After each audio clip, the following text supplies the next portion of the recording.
बात उन दिनों की है जब मेरी नियुक्ति एक अच्छी कंपनी में एक अच्छे पे पैकेज के साथ हुई थी और मैं कंपनी के गेस्ट हाउस में रह रहा था। दिल्ली में वैसे भी मकान ढूंढने में थोड़ा वक्त तो लगता ही है। एक दिन शाम को लगभग 7 बजे मेरे पास एक लड़की का फोन आया। सर, मैं आशा बोल रही हूँ। मैं आपसे आज ही मिलना चाहती हूँ। आप थोड़ा समय दे सकते हैं? मैं अगर आज आपसे नहीं मिली तो बहुत देर हो जाएगी। मैंने हामी भर दी और उसे आधे घंटे बाद किसी समय आने के लिए कह दिया। 8 बजे आशा मेरे पास गेस्ट हाउस के रूम में थी। सर, मैं आपकी कंपनी में एक जूनियर ऑफिसर के पद के लिए इंटरव्यू दे चुकी हूँ। अभी इस विषय में निर्णय लिया नहीं गया है। मेरे घर के हालात अच्छे नहीं हैं। मेरे पिता का निधन मेरे बचपन में ही हो गया था। माँ ने मुझे बड़ी कठिनाइयों के साथ पाला है और मैं ही उनका एकमात्र सहारा हूँ। कहकर वह भावुक हो गई और उसकी आंखों से आंसू छलक गए। मैं उसकी भावना से भरी बातचीत से प्रभावित हो चुका था। उसकी सुंदरता पर मैं मुग्ध हो गया था। मेरी उम्र उन दिनों लगभग 30 की रही होगी और मैं अविवाहित भी था। दूसरे ही दिन आशा का बायोडाटा मैंने अपने ऑफिस में मंगा लिया, लेकिन उसकी प्रतिभा के आधार पर उसका चयन हो चुका था। आशा को तो यही लगा कि उसका चयन मेरी वजह से हुआ है। आशा का प्लेसमेंट मेरे ही विभाग में हो गया। उसकी नज़दीकियां जैसे जैसे बढ़ती गईं, मुझे वह और भी अच्छी लगने लगी।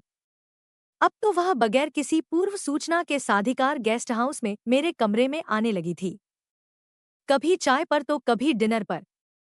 उसका साथ मुझे भाने लगा था। हम दोनों की नज़दीकियां जगजाहिर न होते हुए भी ऑफिस के कर्मचारियों को मन ही मन खटकती थी। हम दोनों ने दफ्तर में पूरी सतर्कता रखी थी, लेकिन जब वह गेस्ट हाउस में मेरे रूम में होती थी तो हमें पूरी स्वतंत्रता होती थी। लेकिन दैहिक संबंध की दिशा में न बढ़कर हम लोग अपने प्यार का इजहार एक दूसरे की पीठ थपथपाकर अक्सर कर लिया करते थे। कभी चुंबन और आलिंगन से हम दोनों ने एक दूसरे को प्यार नहीं किया था। हाँ, अपनी कल्पना में मैं उसे कई बार चूम चुका था। अचानक आशा का ट्रांसफर इलाहाबाद हो गया। फिर हम दोनों एक दूसरे के संपर्क में नहीं रहे। दूरी चाहत बढ़ा देती है, लेकिन मैं अपने मन को अक्सर समझाता था कि इसके बारे में ज्यादा मत सोचो। फिर वक्त गुजरता गया और आशा की यादें धीरे धीरे धुंधली पड़ती गईं। आशा से बिछड़े 10 साल गुजर चुके थे। मेरा विवाह हो चुका था। मेरी पत्नी मधु बहुत सुंदर और सुशील है और वह सही माने में एक सफल गृहिणी है। शादी हुए अभी कुछ ही समय हुआ था, इसलिए संतान के विषय में मैंने और मेरी पत्नी ने कोई जल्दबाजी न करने का फैसला किया हुआ था। अभी तो हम एक दूसरे का साथ एंजॉय करना चाहते थे। मेरी नौकरी दिल्ली में ही जारी थी। एक दिन एक पेस्ट्री की दुकान पर मैं पेस्ट्री लेने के लिए रुका था। तभी पीछे से आई एक महिला के स्वर ने मुझे चौंका दिया। सर, नमस्ते। आपने मुझे पहचाना? मैं मुड़ा तो देखा आशा खड़ी थी। नमस्ते। तुम्हारी याददाश्त की प्रशंसा करनी होगी। इतने अरसे बाद मिली हो और मुझे तुरंत पहचान भी लिया। मैंने कहा। उसके साथ बिताए दिनों की स्मृति मस्तिष्क में पुनः जागृत हो चुकी थी। इतने अरसे बाद भी उसे देखकर मुझे लगा कि अभी भी उसकी सुंदरता बरकरार है। इतने दिनों बाद दिल्ली कब आई? मैं यहीं आ गई हूँ और यहीं जॉब कर रही हूँ। आज घर के लिए कुछ केक पेस्ट्री वगैरह लेने आई हूँ। मेरे हस्बैंड और सास दोनों को पेस्ट्री बहुत अच्छी लगती है। जो कुछ तुमने पैक कराया है उसका पेमेंट मैं अपने सामान के साथ कर दूंगा। कहते हुए मैंने काउंटर पर पैसे दे दिए। आशा नानुकर करती रही। मैंने आशा की पीठ सहलाते हुए कहा, तुम मेरे साथ ही चलो, मैं तुम्हें ड्रॉप भी कर दूंगा और तुम्हारे घर के लोगों से मिल भी लूंगा। थोड़ी ही देर में मैं आशा के घर पहुंच गया। आशा ने रास्ते में बताया कि उसके पति का नाम जतिन है। उनका अपना बिजनेस है। विवाह 3 वर्ष पूर्व हुआ था। अभी उनकी कोई संतान नहीं हुई है। आशा की सास ने घर का मुख्य द्वार खोलते हुए मेरा स्वागत किया। आशा ने मेरा परिचय कराया। मम्मी जी, ये श्रीकांत है। 10 साल पहले मैं इनके दफ्तर में ही काम करती थी। इन्होंने मेरी बहुत सहायता की थी, बहुत अपनापन दिया था। खैर, हम लोगों ने साथ साथ चाय पी। जतिन अभी अपने कामकाज से वापस नहीं आया था। मैंने आशा की प्रशंसा करते हुए मांझी से कहा, आपके घर व ड्राइंग रूम का इंटीरियर बहुत अच्छा है। मांझी ने कहा, यह सब तो आशा का कमाल है। आशा को घर सजाने का बहुत शौक है। एक दिन मैं आशा के घर पहुंचा तो मांझी तो घर पर ही थी, पर जतिन अभी वापस घर नहीं पहुंचा था। जतिन अक्सर अपने बिजनेस में ही व्यस्त रहता था। आशा मुझे बैठा कर चाय बनाने चली गई। मैं ड्राइंग रूम में मांझी के साथ बातचीत करता रहा। जब आशा चाय लेकर आई तो मैंने मांझी से कहा, आशा चाय बहुत अच्छी बनाती है। तारीफ करना तो कोई श्रीकांत जी से सीखे, ये तो प्रशंसा करने में माहिर है। जतिन के पास तो इतना समय ही नहीं होता है कि वे कभी मेरी ओर गौर से देखें। कहते हुए आशा मेरा हाथ पकड़कर मुझे दूसरे कमरे की ओर लेकर चली। आइए, मैं आपको जतिन का कंप्यूटर दिखाती हूँ। यह तो मात्र बहाना था मुझे एकांत में ले जाने का। मांझी रसोई में व्यस्त हो चुकी थी। मम्मी जी का बहुत सहारा है। वैसे तो अच्छा खासा समय ऑफिस में गुजर जाता है, पर आप यह तो मानेंगे ही कि प्यार और स्नेह की भूख अपनी जगह होती है। बड़ा मन करता है कोई अपनापन जताए, अपना सा लगे, मोहब्बत से गले लगाए। पर ऐसा कुछ जतिन के साथ कभी हो ही नहीं पाता। कहते कहते वह मेरे निकट आ गई। प्यार से उसकी पीठ सहलाते हुए मैंने धीमे स्वर में कहा, मुझे तुम अपना ही समझो। अब जब एक अंतराल के बाद हम दोबारा मिले हैं, तो मैं प्यार की कमी तुम्हें कभी महसूस नहीं होने दूंगा। मांझी के आने की आहट से हम दोनों सतर्क हो गए। आशा की पीठ पर जो हल्का सा स्पर्श हुआ था, उससे मेरे मन में कई प्रश्न उठ खड़े हुए। शायद आशा को मुझसे कहीं अधिक अपेक्षा रही होगी। इन एकांत के क्षणों में कुछ भी हो सकता था। एक दिन मेरी पत्नी मधु किटी पार्टी से लौटकर घर आई। बातचीत के दौरान मधु ने मुझे बताया, किटी पार्टी में मिसेस चोपड़ा तुम्हारे बारे में जानने के लिए बहुत उत्सुक रहती हैं। वे तुमसे बहुत इम्प्रेस्ड हैं, अक्सर तुम्हारी तारीफ करती हैं। मैंने चुटकी लेते हुए कहा, मधु मुझे पता चला है तुम भी मेरी तारीफ में अपनी सहेलियों से बहुत बातें करती हो। मधु ने प्रतिक्रिया में बस इतना कहा, मैं झूठी तारीफ नहीं करती, आप हर तरह से तारीफ के काबिल हैं। फिर मेरी पीठ सहलाते हुए बड़े प्यार से कहा, you are really sweet husband. मैं फूला नहीं समाया और आत्मविभोर हो गया। आशा अक्सर अपने ऑफिस से मेरे कार्यालय में आ जाती थी और मैं उसे उसके घर ड्रॉप कर दिया करता था। अपनी कंपनी में आशा अपने मधुर व्यवहार और कार्यशैली में गुणवत्ता के कारण कई प्रमोशन प्राप्त कर चुकी थी।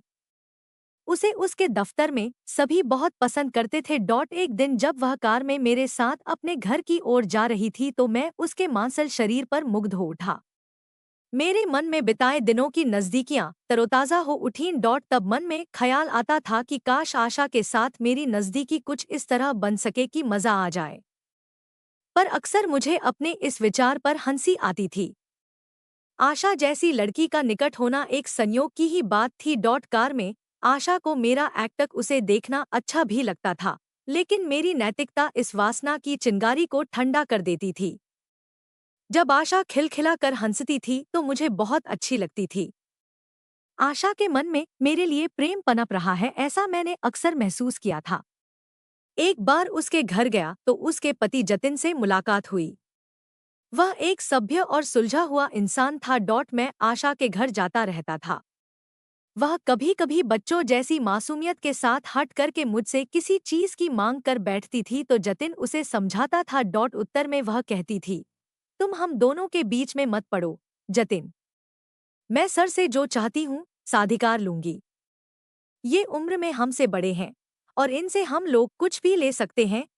मैंने आशा को उसकी शादी की सालगिरह के मौके पर सोने का ईयररिंग्स भेंट किया, जिन्हें पहनकर उसने कहा, कैसी लग रही हूँ इसे पहनकर। मैंने कहा, बहुत सुंदर। मेरे करीब आकर उसने मेरा एक हाथ पकड़कर अपने सिर पर रख लिया और बोली, मुझे आपका आशीर्वाद चाहिए सारी जिंदगी, बस ऐसे ही प्यार करते रहिएगा। मैंने कुछ नहीं कहा किंतु मन ही मन खुश था। मेरी मर्यादा ने मुझे बांध रखा था, लेकिन अक्सर आशा के मुख पर आते जाते हाव भाव उसके दिल में छिपे तूफान को छिपाने में असमर्थ होते थे। एक दिन किसी कार्यवश जतिन को लखनऊ जाना पड़ा। अपने ऑफिस से लौटते हुए आशा को लेकर मैं आशा के घर पहुंचा। रास्ते भर आशा बहुत प्रसन्न दिखाई दी। घर पहुंचने पर आशा ने अपने पर्स से घर की चाबी निकाली। मेरे पूछने पर आशा ने बताया, 2 दिन पहले मम्मी जी मेरे जेठ के यहाँ कानपुर गई हैं। वापसी में जतिन उन्हें कानपुर से ले आएंगे। थोड़ी देर बाद जब मैंने उसके घर से जाना चाहा तो आशा ने कहा, आप रुक जाइए, ऐसी भी क्या जल्दी है, आज मैं घर पर आपको ट्रीट दूंगी, खाना हम साथ ही खाएंगे, अकेले रहने का मौका तो कभी कभी ही मिलता है। कहते हुए उसने मुझे बाहुपाश में लेने की चेष्टा की। मेरे समीप होने का वह पूरा लाभ उठाना चाहती थी। पहले तो मैंने संकोचवश वहां से हटना चाहा, किंतु उसका आकर्षण मेरी विवशता बन गया। ऐसे अंतरंग क्षणों में हम एकाकार हो गए, एक अलौकिक दुनिया में खोए रहे। दूसरे दिन भी इसी आनंद की पुनरावृत्ति हुई। हम दोनों भोजन कर चुके थे। आशा ने कहा, आप थोड़ी देर संगीत का आनंद लें, मैं बस थोड़ा फ्रेश होकर आती हूँ। वह आई तो हल्के आसमानी रंग की साड़ी में थी और बहुत प्रसन्न थी। अभी तो मैं आपको बिल्कुल नहीं जाने दूंगी, बस थोड़ा समय ही तो लगेगा, कहकर उसने मेरा हाथ थाम लिया और दूसरे कमरे की ओर ले चली। मंद स्वर में उसने पूछा, मैं दुल्हन जैसी सुंदर लग रही हूं ना? फिर इतराते हुए कहा, आज मैंने श्रृंगार आपके लिए ही किया है, आप मुझे जी भरकर प्यार कर सकते हैं, मैं प्रेम की गहराई में डूब जाना चाहती हूँ। वह बोली। बहकने लगी थी वह और मुझे बाहुपाश में लेने के लिए मचल रही थी। मैं कदम बढ़ाकर बहुत दूर तक जा सकता था। प्रलोभन चरम सीमा पर था। हालात विवश कर रहे थे देह संबंध के लिए। उसे बहुत आश्चर्य हुआ जब मैं एकाएक पलंग से उठ खड़ा हुआ। जरा इधर आओ मेरे निकट, मैंने आशा से कहा, मैं तुम्हें बहुत पसंद करता हूँ। तुम्हारे व्यक्तित्व में कई अच्छी बातें हैं, लेकिन जो प्रेम तुम मुझ में ढूंढने का प्रयास कर रही हो वह जतिन के हृदय में भी हिलोरे मार रहा है। नदी को जानने के लिए गहराई में उतरना पड़ता है, किनारे पर खड़े होकर नदी की गहराई पता नहीं चलती है। तुम्हारा समर्पण और सान्निध्य केवल जतिन के लिए है। वह सब जो आसानी से उपलब्ध है उसे कोई इतनी आसानी से ठुकरा सकता है, ऐसा आशा ने कभी सोचा न था। थोड़ी देर वह चुप रही, फिर उसने बहुत भावुक होकर कहा, आज की इस निकटता ने हमारे संबंधों को एक नया अर्थ दिया है। यह आपने सिद्ध कर दिया है। आपने मेरी नज़दीकी से कोई लाभ नहीं उठाना चाहा। जो पवित्र प्रेम और सम्मान आपने मुझे दिया है उसे मैं जिंदगी भर याद रखूंगी। आप हमारे घर आते जाते अवश्य रहिएगा। आपको अभी भी रोकने की मेरी चाहत है, लेकिन जाने का निश्चय आप कर चुके हैं। लौटते वक्त मैं सोच रहा था कि एक सुंदर लड़की का रूप मेरी रूह में समा चुका है। वह भी मुझे पसंद करती है, लेकिन हमारी सोच के तरीके बदल चुके हैं।